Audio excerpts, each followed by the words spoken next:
Bonsoir à tous, merci d'être sur RTI 1 ce lundi 14 mai à la une de l'actualité. 5 nouveaux ambassadeurs accrédités en Côte d'Ivoire ont présenté leur lettre de créance au chef de l'État ivoirien. Ce sont les ambassadeurs de l'État de Palestine, d'Ukraine, de la République islamique du Pakistan, d'Indonésie et du Koweït. Dans le domaine de la santé, les urgences du centre hospitalier urbain CHU de la commune de Treichville ferment ce 14 mai au soir et ce jusqu'au 28 mai prochain pour nécessité de travaux. Des précisions dans ce journal.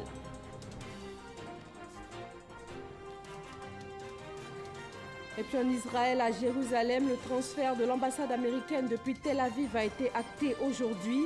Et en marge de cette cérémonie, des milliers de Palestiniens se sont rassemblés dans la bande de Gaza. Bienvenue dans le 20h et toutes nos excuses pour le retard avec lequel cette édition démarre.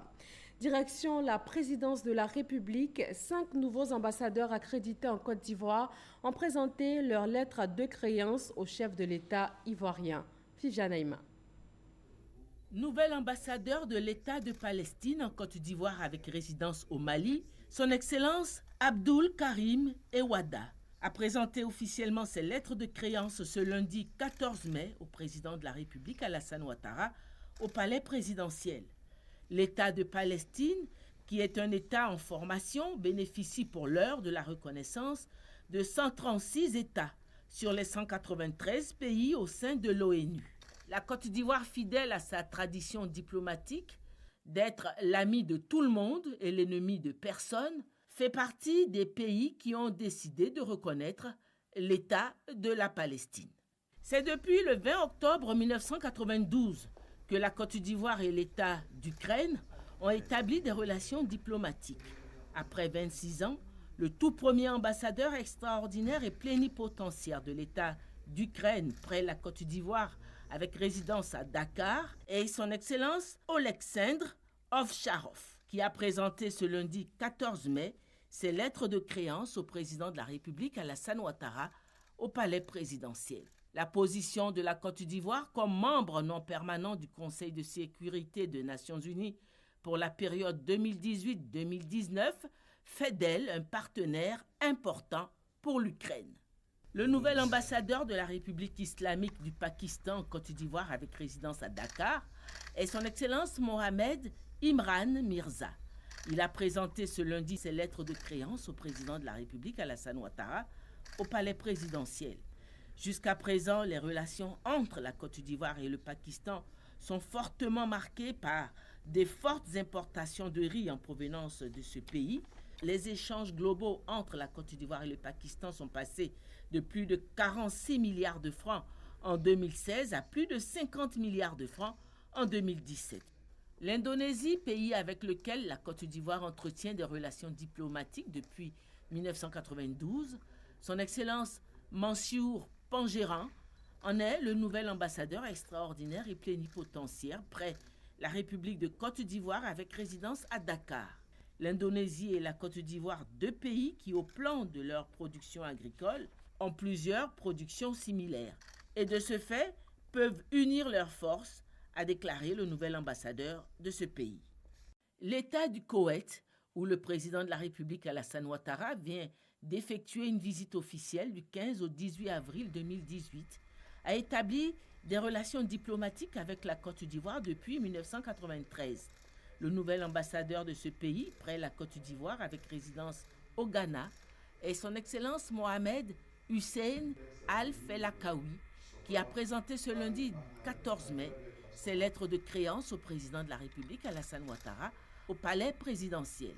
Au plan des relations entre les 2 pays, le Koweït, par le biais du Fonds koweïtien pour le développement, apporte un appui à la Côte d'Ivoire dans la réalisation de plusieurs projets, notamment le financement partiel à hauteur de 5 milliards de francs de l'autoroute Abidjan-Yamoussoukro, le financement partiel de la route Bouna-Doropo-Burkina Faso à hauteur de 10 milliards de francs, l'adduction en eau potable de la ville d'Adzopé pour un montant de 12 milliards de francs, ainsi que plusieurs autres projets. Chaque ambassadeur nouvellement accrédité auprès de l'État de Côte d'Ivoire a reçu à sa sortie d'audience les honneurs militaires dus à son rang, de premier représentant en Côte d'Ivoire d'un pays officiellement ami. Il a été mis en place le 13 avril dernier. Le Conseil national de politique économique a tenu sa toute première session le vendredi dernier. À l'ordre du jour de cette rencontre présidée par le vice-président Daniel Kablan-Duncan, les réformes que le gouvernement entend mener au niveau du Code des investissements. Mahama Traoré. Le gouvernement veut davantage améliorer le climat des affaires. Un nouveau Code des investissements est de ce fait à l'ordre du jour. Le projet a été examiné lors de la première session du Conseil national de politique économique, CNPE, présidé par le vice-président Daniel Kablan-Duncan.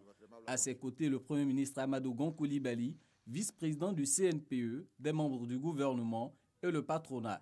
Une heure durant, les membres du CNPE se sont attelés à peaufiner ce nouveau Code des investissements pour qu'il soit soumis à l'adoption du Conseil des ministres dans les plus brefs délais.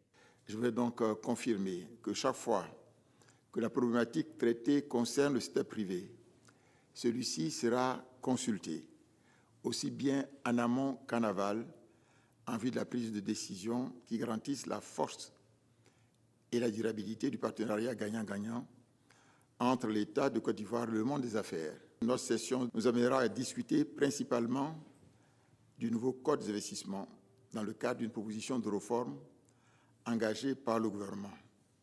Je voudrais vous assurer que les questions liées au cadre institutionnel pour accompagner la mise en œuvre de la loi et à l'écosystème dans les infrastructures dédiées à la production feront rapidement l'objet d'examen et de prise de décision par les hautes autorités de l'État.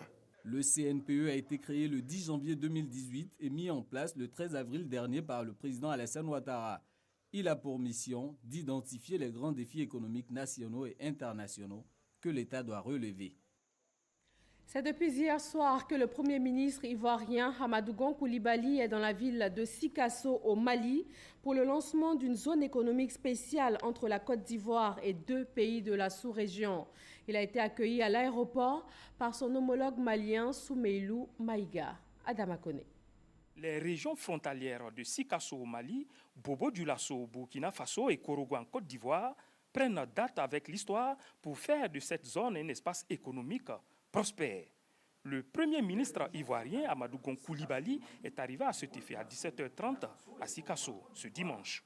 Cette visite, vous le savez, intervient après une visite officielle du président Ibrahim Boubacar Keïta donc à Côte d'Ivoire, à l'invitation de son frère aîné, le président de la République de Côte d'Ivoire, son Excellence M. Alassane Ouattara. J'ai eu l'invitation du Premier ministre Boubei Maïga, mon frère, donc pour venir participer à un sommet qui regroupe donc, nos 3 États, que sont le Burkina Faso, donc la Côte d'Ivoire et le Mali. Nous venons donc travailler sur la zone appelée Escabo. Il s'agit pour nous de travailler et voir comment donc, mettre en œuvre donc, des mesures donc, coordonnées, renforcer notre coopération pour le développement de cette zone qui est forte donc, en potentialité, que ce soit des potentialités agricoles, des potentialités minières, donc, etc. Et donc c'est un sommet important pour le développement sous-régional, pour l'intégration sous-régionale et partant pour le développement de nos États. Les impacts du projet de la zone Escabo, entendez, Sikasso, Korogo, Bobo-Dioulasso, sont clairs. Ce sommet a été précédé donc, par un festival donc, du balafon. C'est une zone qui est liée au plan culturel par des communautés qui partagent beaucoup de choses en commun. La communauté Sénoufo, ce triangle est appelé d'ailleurs triangle Sénoufo. Nous appuyons donc sur ces bases culturelles. Nous pensons qu'au niveau des échanges commerciaux donc, entre les différentes régions, beaucoup de choses en seront donc facilitées. En tout cas, je vois d'immenses opportunités pour notamment créer donc, de la richesse, créer des emplois donc, pour les jeunes donc, de nos pays. Et vous savez que c'est cela l'attente principale donc, de nos populations. Le programme prévoit entre autres ce lundi la signature d'une déclaration des 3 premiers ministres maliens, burkinabés et ivoiriens matérialisant le point de départ du projet. Le gouvernement ivoirien dote les armées et la gendarmerie nationale de moyens roulants. 47 véhicules ont été alloués aux unités des forces armées de Côte d'Ivoire et à la gendarmerie nationale pour renforcer leurs capacités opérationnelles. Les clés ont été remises aux 2 grands commandements par le ministre d'État, ministre de la Défense, Ahmed Bakayoko. Le point avec Abou Sanogo. Ce sont des véhicules de commandement entièrement climatisés avec toutes les innovations technologiques et un quart de transport pour 61 passagers. Au total, 47 véhicules flambant neufs de différents types adaptés aux missions de la défense. Les bénéficiaires, les unités des forces armées de Côte d'Ivoire et la gendarmerie nationale.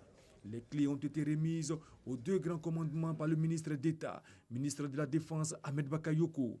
Et ils ont traduit leur reconnaissance au président de la République, Alassane Ouattara. Je peux vous assurer que ces engins qui augmenteront grandement la capacité opérationnelle des armées et de la gendarmerie nationale seront utilisés à bon escient. C'est aussi le lieu d'inviter solennellement les chefs d'état-major d'armée, les commandants des légions et les commandants d'unités à toujours mettre un accent particulier sur la formation des hommes et à veiller au parfait entretien de ces engins. Ces véhicules offerts par le ministère d'État, ministère de la Défense, seront d'une grande utilité aux forces bénéficiaires sur le terrain selon le ministre d'État Ahmed Bakayoko, qui attend d'eux des résultats pour le bonheur des populations. Nous avons fait un plaidoyer auprès du président afin que nos hommes travaillent dans les meilleures conditions. Donc à vous aussi, je demande de prendre soin de ces matériels. Ensuite, d'être plus engagé dans votre travail. Le pays a besoin d'une armée qui soit une armée disciplinée, une armée modèle. Et je veux avec vous réussir le pari de la transformation profonde de notre armée et de la gendarmerie. La phase 2 va consister à la réhabilitation d'une dizaine de réfectoires dans les casernes militaires du pays. C'est fait, le premier vol direct Abidjan-New York a eu lieu et sur place, les autorités ivoiriennes qui ont voyagé sur ce vol ont rencontré les Ivoiriens vivant à New York. Le reportage de notre envoyé spécial, Mamadou Kouassi. En allant à la rencontre des Ivoiriens vivant à New York, la délégation ivoirienne conduite par le ministre des Transports, Amadou Koné, veut les rassurer de l'effectivité du vol direct entre les États-Unis d'Amérique et la Côte d'Ivoire. Le ministre Amadou Koné explique aux Ivoiriens et aux autres communautés de l'espace CEDEAO que l'atterrissage du Boeing 787 de Ethiopian Airlines à l'aéroport international Liberty de New York, dans la banlieue de New York, est une volonté du président de la République Alassane Ouattara de répondre à leurs sollicitations. Une véritable fierté pour ces populations qui attendaient cet événement depuis des décennies. Très bientôt à Abidjan, on ira faire le marché à Niamey, revenir ici aux États-Unis, faire nos sauces et retourner et manger bio. De Ouaga, on compte prendre un vol direct à Abidjan et rentrer à Ouaga. Juste qu'à partir d'Abidjan, il y a plusieurs canaux pour atteindre Ouaga, par le train, par le voie aérien. Je pense que là, c'est très important pour la communauté burkinabé. Tour à tour, les diplomates ivoiriens résidant aux États-Unis d'Amérique démontrent l'importance de ce trafic qui vient renforcer le repositionnement de la Côte d'Ivoire au niveau international. J'invite toutes mes sœurs et tous mes frères de la diaspora, non seulement ivoiriennes vivant ici aux États-Unis, au Canada et au Mexique, mais aussi nos frères et sœurs des pays limitrophes comme le Mali, la Guinée, le Burkina Faso, la Sierra Leone et le Libéria, de s'approprier ce vol. Le ministre des Transports, Amadou Koné, présente également les efforts consentis pour la réalisation de ce projet par le président de la République, Alassane Ouattara, ainsi que par son gouvernement. Pour que tout cela soit possible, il a fallu que nous rassurions les Américains, que nous rassurions les Éthiopiens et la compagnie. Pour ce faire, depuis 7 ans, le président de la République, M. Alassane Ouattara, et le gouvernement, les gouvernements successifs, ont travaillé pour que la paix et la stabilité reviennent en Côte d'Ivoire. C'était le préalable à toute discussion tendant à demander l'ouverture d'une ligne. Il fallait la paix, il fallait la sécurité. Il fallait également créer les conditions pour que le pays soit attractif. Les ministres Siadou Fofana du tourisme et Pascal Kokou Abina de la réforme administrative exhortent à leur tour la diaspora ivoirienne ainsi que les opérateurs économiques à s'intéresser davantage au programme de développement de la Côte d'Ivoire. Nous voulons faire de ce secteur le troisième pôle économique de notre pays.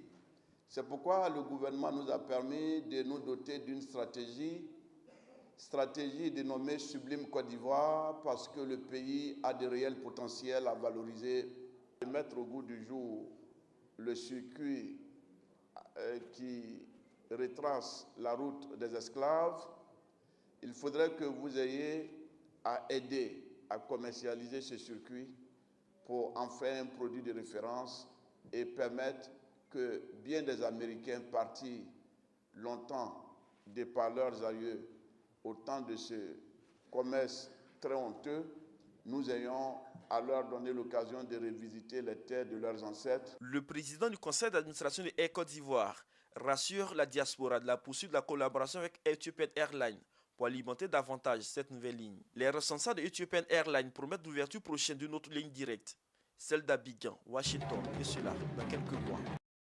Ici, sur le sol ivoirien, après l'incendie qui a touché les locaux de Orange Côte d'Ivoire le 30 avril dernier, les experts concluent à un feu d'origine criminelle. Les dégâts matériels sont importants et se chiffrent à 2 milliards de francs CFA. Mais aujourd'hui, au moins 85% des capacités de l'entreprise sont rétablies. Lancine Bakayoko. L'incendie survenu le 30 avril sur les installations d'Orange Côte d'Ivoire à Abidjan Plateau a provoqué des perturbations importantes allant des lenteurs sur le réseau à l'indisponibilité totale des services. Les appels fixes dans les communes du plateau à Adjamé et à Cocody, les appels internationaux, le roaming, l'internet fixe au plateau, ADSL et fibres, l'internet mobile à Adjamé et au plateau, les applications Orange et Moi, Orange Monnaie, les services Orange TV via les box ADSL et fibres. Ces rouleaux de câbles ont été acquis pour remplacer ceux endommagés dans cette salle de passage entièrement ravagée par les flammes. Plus de 300 travailleurs ont été mobilisés nuit et jour. Les résultats sont satisfaisants. Aujourd'hui, nous avons rétabli à peu près 70% de nos capacités au niveau international. Nous sommes quasiment en situation de normalité sur la téléphonie fixe dans la zone du plateau d'Adjamé et de Cocody, et ce qui était fortement impacté pendant ces 2 semaines. Et le dernier service de l'entreprise, au point d'hier, nous avions rétabli à peu près 85% de l'ensemble des entreprises qui étaient impactées par la crise. Et nous travaillons pour rétablir au plus vite les 15% restants au cours de cette semaine. En raison de la récurrence des actes d'incivisme sur ces équipements, la compagnie de téléphonie mobile a décidé de renforcer son dispositif de sécurité.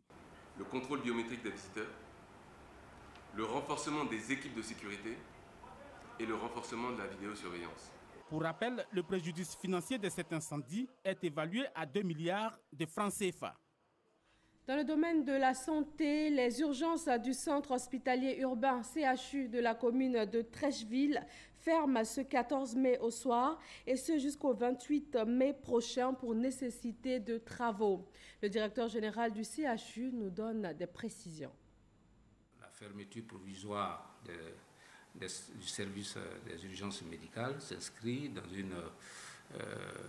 cette vision, celle de faire en sorte que les patients, les parents des malades, les visiteurs et le personnel soignant soient sécurisés par rapport à ce qu'on appelle les infections nosocomiales. Nous avons juste pris 2 semaines, une semaine pour faire partir tous les malades qui étaient déjà enregistrés vers les services techniques et puis une autre semaine pour faire tous les travaux. Donc nous n'allons pas dépasser les 2 semaines et donc le délai prescrit va donc du 14 mai au 27 mai. Et le 28 mai, en principe, c'est la reprise des activités aux urgences médicales. Dans le secteur électricité, une vingtaine de cadres de haut niveau issus de plusieurs pays d'Afrique, d'Europe et du Canada sont formés sur la régulation et la tarification de l'industrie électrique. Pour la Côte d'Ivoire, l'objectif de l'ANARE est double: renforcer les compétences des régulateurs et les outiller afin de faire des propositions tarifaires à l'État. À côté de l'électricité, un autre secteur important, le pétrole, une délégation ghanéenne est à Abidjan pour une séance de travail de 2 jours. En première ligne, la mise en application de la décision du Tribunal international du droit de la mer sur la tracée de la frontière maritime entre la Côte d'Ivoire et le Ghana. Cette première session du comité bilatéral, dont la partie ivoirienne est conduite par Adama Tonkara, médiateur de la République, s'est tenue ce lundi. Les deux voisins ouest-africains souhaitent mettre en place un dispositif qui devrait garantir l'exploitation en commun des gisements et des ressources naturelles transfrontalières. Intéressons-nous maintenant au domaine agricole. Le Conseil Café-Cacao est depuis le 8 mai à la Foire internationale d'Alger. Il est question de reconquérir le marché algérien du café, très porté sur le café Robusta ivoirien. Un marché perdu en 2017 du fait de la faible production ivoirienne. Noël Niagno.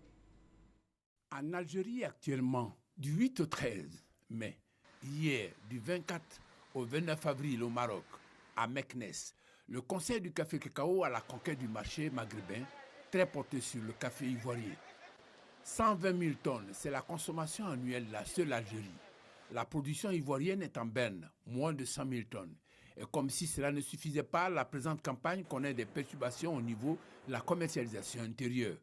Voilà qui explique l'offensive commerciale du Conseil café-cacao pour 5 jours à Alger, à la 51e édition de la Foire internationale. Yves Brahima Koné, directeur général du Conseil Café-Cacao et sa délégation ont eu plusieurs rencontres, dont celle avec le patronat algérien, avec à sa tête Ali Haddad, le patron des patrons. En bonne place à cette séance de travail des torréfacteurs algériens, parce qu'intéressés par le Robusta ivoirien. Objectif de cette présence qualitative, renforcer les liens commerciaux entre la Côte d'Ivoire et l'Algérie. Fait majeur à souligner, au cours de ce séjour algérien, la signature du protocole entre le patronat algérien et le Conseil du café-cacao. Les parties s'engagent à booster ce partenariat vital pour les deux pays. La partie algérienne décide de revenir à son marché d'approvisionnement traditionnel. Quant à la Côte d'Ivoire, à travers le Conseil café-cacao, elle s'engage à améliorer la qualité et la quantité du café Robusta, fort apprécié des Algériens. Instant dans la dimension des ambitions de la Côte d'Ivoire a permis au nombreux public de déguster le café et le chocolat ivoirien. Notons que ce sont 700 entreprises venues de 20 pays qui participent à la foire d'Alger. Les organisateurs projettent un salon du café et du chocolat en février 2019. La première dame ivoirienne a été ce lundi la marraine de remise du prix CNP d'excellence 2018, un prix qui récompense les meilleurs organes de presse écrite du pays. Cette année, les lauréats sont le groupe Fraternité Matin pour le prix du meilleur organe de presse d'information générale et le journal de l'économie pour le prix du meilleur organe de presse spécialisé. Nous vous invitons à écouter un extrait du discours de la première dame, Dominique Ouattara. Mesdames et messieurs, depuis 2006, le prix CNP d'excellence a été institué par le Conseil national de la presse pour récompenser les lauréats qui se sont distingués par leur professionnalisme et leurs efforts tout au long de l'année. En honorant les organes de presse les plus méritants, l'AMP favorise un réel engouement de tous les acteurs du secteur sur le territoire national. Cette démarche les sensibilise par la même occasion à l'amélioration de leur qualité de service. Elle promeut également auprès des participants la culture de l'excellence et du leadership, comme l'a toujours préconisé mon cher époux, le président de la République. Distinguer ces organes de presse dans leurs catégories respectives équivaut donc à promouvoir des valeurs d'éthique et de déontologie au sein des médias. L'AMP exhorte ainsi les organes de presse nationaux à faire évoluer les métiers de la presse en Côte d'Ivoire. Le secrétariat national au renforcement des capacités livre les conclusions de la mission d'évaluation de décembre 2017 sur les besoins en renforcement des capacités des collectivités. Franck Wadio. Les domaines de compétences transférés par l'État, la mise en œuvre du PND 2016 à 2020, l'accroissement des ressources et la politique de développement environnemental, c'est en substance le contenu de l'évaluation menée d'octobre à décembre 2017 par le secrétariat national au renforcement des capacités auprès de 8 collectivités pilotes, une mission d'évaluation dont les résultats ont été présentés à la Direction générale du développement local. Nous avons depuis 2013, nous avons de nouvelles entités que sont les régions. Les dispositifs légaux ne sont pas toujours adaptés à cette nouvelle configuration. Donc il faut adapter, il faut donc réformer l'ensemble du dispositif législatif et réglementaire. Et l'autre aspect important, c'est les capacités humaines. Vous savez que la plupart des élus locaux sont avant tout des acteurs politiques. De ces acteurs politiques, il faut en faire des acteurs de développement et un développement qui soit inclusif, qui soit participatif. Donc c'est, disons, les grandes lignes de la conclusion de l'étude diagnostique. Une étude qui révèle aussi que sur 16 domaines de compétences transférés par l'État, seuls 5 sont vraiment mis en œuvre par les collectivités. Ce sont la santé, l'éducation, la communication, l'assainissement et la salubrité. Certains comme l'aménagement du territoire et la promotion de la famille et la jeunesse étant négligés, sans oublier l'absence de plans locaux de développement. La rencontre a donc été pour les experts de la décentralisation d'apprécier les résultats pour une meilleure mise en œuvre. Et au moment où la Côte d'Ivoire s'apprête à vivre des élections locales, avant le 31 décembre 2018, il était nécessaire, en collaboration avec le Secrétariat national renforcement de capacité, eh bien, que cette étude soit menée en vue de déceler les dysfonctionnements et voir un peu là où il faut apporter des améliorations. Prochaine étape, rencontrer les fêtières, les mairies, l'UVICOSI et les régions, la RDCI, avant la validation par la tutelle, la primature. La démarche a pour toutes les parties prenantes consacré l'année 2018 à la formulation du programme, avant de passer de façon plus aisée à la mise en œuvre effective du programme de renforcement des capacités des collectivités territoriales.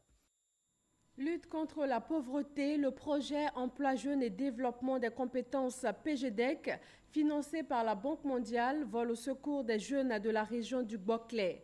780 jeunes vont bénéficier pour la première phase de financement pour des projets allant de 500 000 à plus d'1 million de francs CFA.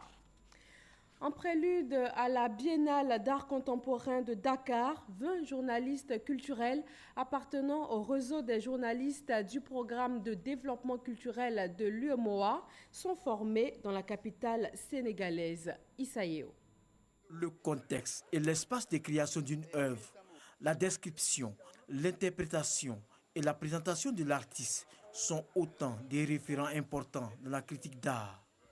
20 journalistes appartenant au réseau des journalistes culturels de l'Union monétaire ouest-africaine, RJPDC, UEMOA, s'outillent sur la question à Dakar.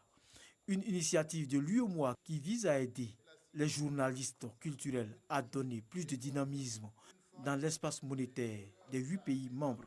Au-delà de montrer nos expressions culturelles de manière brute, il faudrait un peu plus mettre les projecteurs sur quand même ce que ça donne comme richesse. Dans cette politique, parmi les parties prenantes ont été clairement identifiées les populations, parce que, in fine, les retombées vont aux populations. Le critique d'art doit être cultivé et doit participer régulièrement aux expositions. L'intérêt de ce type d'atelier, c'est qu'on déroule des protocoles. On dit un peu, voilà les différents éléments qui sont constitutifs d'une critique bien informée. Et puis, on donne aussi un fond théorique en matière d'histoire de l'art. Tout en saluant l'initiative de l'UEMOA, les apprenants s'engagent à jouer pleinement leur partition dans la promotion des arts visuels dans l'espace monétaire. On n'a pas toujours le temps de faire de la critique dans les médias. On se contente du reportage, du compte-rendu. Donc c'est un plus cette formation-là. Avoir le regard de formateurs africains vivant les mêmes réalités que nous, partager ça avec des collègues de 8 pays de l'espace UEMOA, c'est toujours un plus qui est non négligeable. Une visite de plusieurs galeries et des expositions dans la capitale sénégalaise ont permis aux journalistes de nouer des échanges avec des artistes. Cette formation s'est tenue en prélude à la Biennale de l'art contemporain de Dakar. Après 6 années à la tête de la région Afrique où il gérait un portefeuille d'un montant de 70 milliards de dollars, Martha Diop vient d'être nommée vice-président de la Banque mondiale pour les infrastructures. L'actualité internationale nous conduit à Jérusalem. Le transfert de l'ambassade américaine depuis Tel Aviv a été acté aujourd'hui. Et en marge de cette cérémonie, des milliers de Palestiniens se sont rassemblés dans la bande de Gaza. Des affrontements ont éclaté avec les soldats israéliens. Le bilan d'une 50aine de morts côté palestinien continue de s'alourdir. L'ambassadeur palestinien à l'ONU pointe du doigt la relation entre les deux événements. Législative en Irak, 2 listes anti-système se retrouvent à la tête lors de ces élections, les premières organisées depuis la victoire militaire à la fin 2017. Les listes ont dévancé celles du Premier ministre sortant, selon des résultats partiels diffusés dans la nuit de dimanche à lundi. Et voilà, c'est tout pour ce journal. Merci de votre attention. Très bonne fin de soirée à vous tous sur RTI 1.